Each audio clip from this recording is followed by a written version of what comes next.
Thank you. This is Kenya Aviation Workers Union.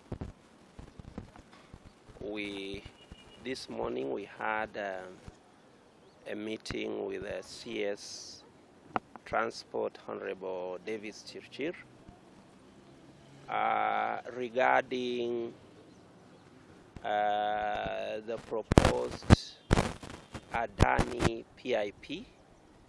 Remember, there's a PIP proposal from Adani that seeks to transfer operation management of JKIA to Adani Airport Holdings.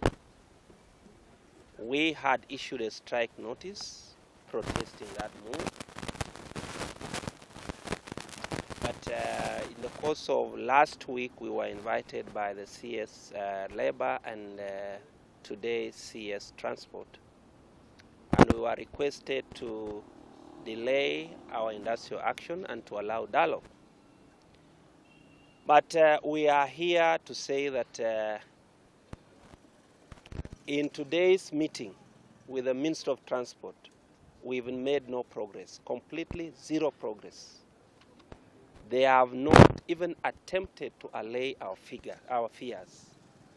And the sticking issue is around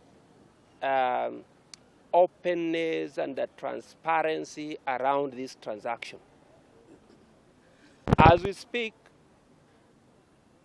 the government plans to begin conducting sham public participation at JKIA from tomorrow. While doing that, they have not disclosed, they have not provided us with a Adani proposal. They have not provided us with a feasibility study report.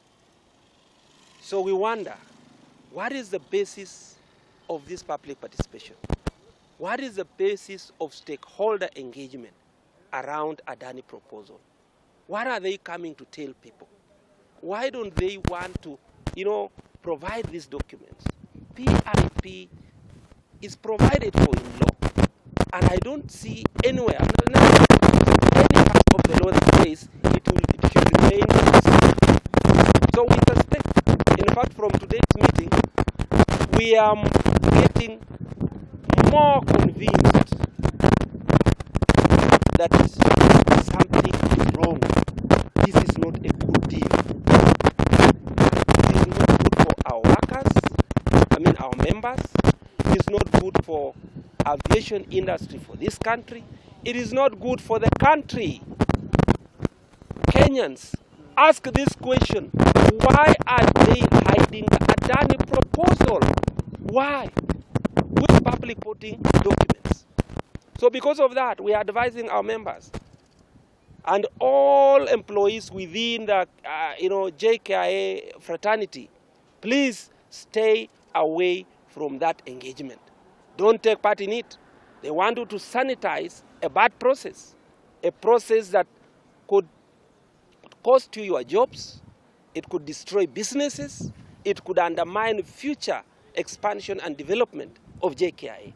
Because of that, we are opposed, we are disappointed, we want the ministry to do better than this. And because of that, our initial decision to postpone our strike action for 2 weeks might be reviewed. We are calling our delegates meeting again on Saturday 24th, where we will discuss whether to wait for 2 weeks or we can reactivate our strike action, because there is no demonstration of good faith on the part of the government. Completely nothing. They are not listening to our concerns. Thank you. We reserve that right. We reserve the right to take legal action. For now, what is in the works is a strike action. My name is Moss Ndiema. Moss, not Moses. Moss Ndiema. M-O-S-S. Yes. KAA. We would like KAA to give us the evaluation report, because it is complete. It It has that one queries that were not answered. So we are asking KAA to provide us with a proposal and the evaluation report. We are aware that those reports are complete. For the incomplete reports, we have no issues. Thank you. I'm the national chairman, Kenya Aviation Workers Union. One, we have some issues with this Adan. It is like they are hiding the crucial documents to us because you have requested.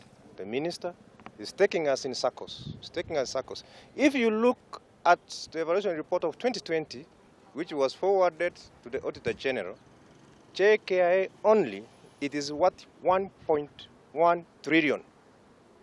You have to mark that. Land, it is worth 936 billion. Then somebody here wants to invest 240 billion. Does it mean that a very profitable organization like KA is not able to secure a loan of 240 billion? Then we have another query, because they had transactional advisors, which were ALG. We have not been told as to why their report, why they terminated their contract, what was their findings. Right now, they have a stipper and they call advocates. We are not told as to why they have been brought in. And as a union, KA is a landlord. We have a lot of tenants there, not only KA, but this is an issue which is going to affect the aviation sector as a whole. Because if you check the aviation sector, what they are done relied on, it is a report of Kenya Airways of 2018. They have not gone to the operators, the airport, to give them the feasibility studies, what they have. But here, our members are being coerced. They are going to be coerced tomorrow to accept what they don't know. So I reiterate what my SGI said. Our members and the aviation fraternity, we are requesting you to desist from attending those meetings until all the documents are failed for public scrutiny and as per the law. Where is the gazettement? Because for public participation, it has to be gazetted. Have you seen the media? Because everybody has got an interest in that airport. That airport, right now, the way it serves directly 260,000 Kenyans. And when the Indian is going to come in, if you check those documents which are in the media, we don't know if true they are. The Indian is requesting to be given free to import, to be given visas to import Indians to Kenya.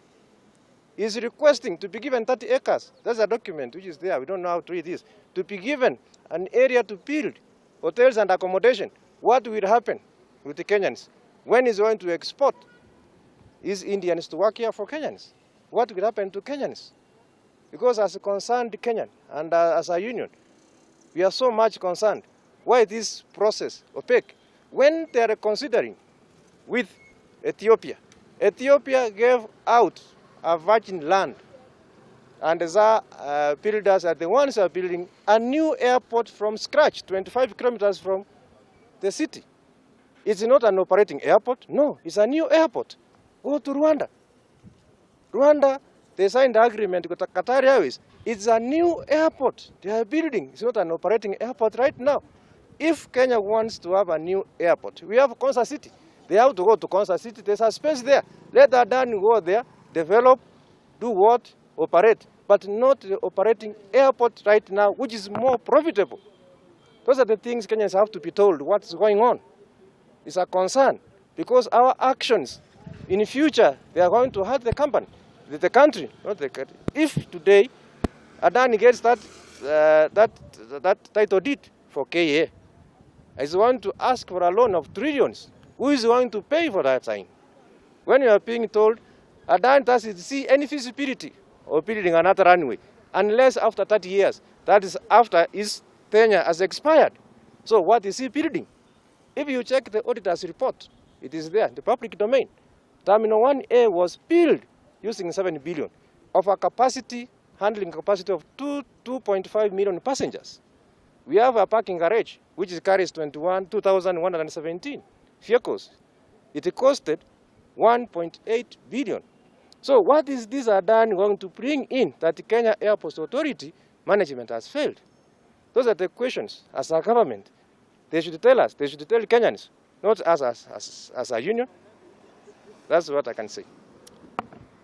That we are opposing Adan as a union, we represent more than 30,000 employees and stakeholders of JKIA.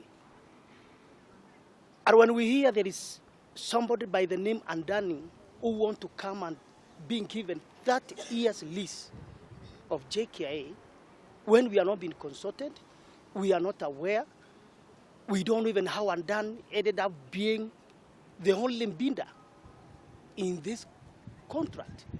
We have not seen anyone else who competed with Andani. So the question we're asking as the union, how did Andani get 100 days to become the only concession? When we tell Kenyans that this is another golden bag cooking, the government is working day and night to push Andani to be the only bidder who is going to carry out this concession that they want to do. What we are saying is this: as a union, we want to play our role. We are calling Kenyans of all walks of life to join with us, and we stop this kind of behavior of the government of trying to take JKIA. We cannot allow the white men, people to come again and start controlling of our economy by coming to invest with the money that we can get as Kenyans. JKIA is a rich asset, and anybody who wants to come and invest in it, it should not be outside the Kenya Port Authority, which has been the legal entity which can only expand and make JKIA to become more than what they want to do with Andani. To us as a union, Andani is a scam. It has these people who want to benefit out of it, and it is not to Arab Kenyans. They want to take our workers home. They want to take every property to the lease of that years. We know our rights, and we are the people who will prevent this one, and we want everyone to join us as we fight Andani. Thank you so much. Is this? On what basis is he giving that assurance if they are conducting the whole affair secretly? On what basis? Why are they hiding the proposal from Adani, VIP proposal from Adani? Why are they hiding the feasibility study and all other related documentation around this proposal? The fact that it is secret simply confirms that something is fishy, and it could actually mean that they are selling JKIA.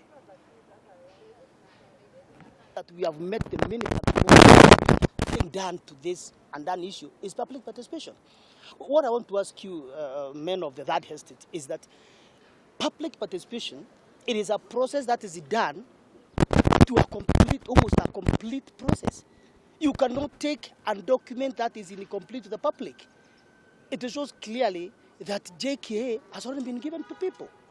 And that's why we are saying that we don't want to trust anyone over this. Kenyans need JKA like nothing else. And we are all going to allow Andan to come and control JKA at this point.